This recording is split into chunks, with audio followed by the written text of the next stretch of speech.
महात्मा ज्योतिबा फुले यांनी पुण्यात इसवी सन 1848 मध्ये सर्व जातीतील मुलींना शिक्षण देण्यासाठी शाळा काढली. त्यांचे हे स्त्री शिक्षणाचे कार्य पाहून सनातनी लोक खवळले. त्यांनी शूद्र आणि मागासवर्गीयांमध्ये ज्योतिबांच्या विरोधात अपप्रचार सुरू केला. ज्योतिबांना त्यांच्या ज्ञातिबांधवांचाही विरोध वाढू लागला. त्यांनी ज्योतिबांच्या वडिलांना भेटून त्यांचे हे कार्य बंद करायला सांगितले आणि त्यांनी बंद केले नाही तर तुम्ही त्यांना आणि त्यांच्या पत्नीला घराबाहेर घालवून द्या, अन्यथा आम्ही तुम्हाला जाती बहिष्कृत करू अशी धमकी दिली.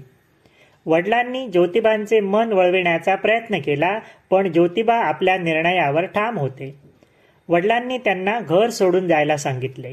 21 वर्षांचे ज्योतिबा आपली पत्नी सावित्रीबाईसह घराबाहेर पडले. ज्योतिबा, स्त्री शिक्षण प्रसाराच्या उदात्त ध्येयासाठी तुम्ही स्वतःच्या घराचा त्याग केलात.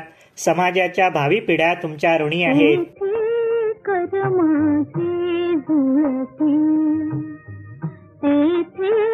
कर माझी जुळती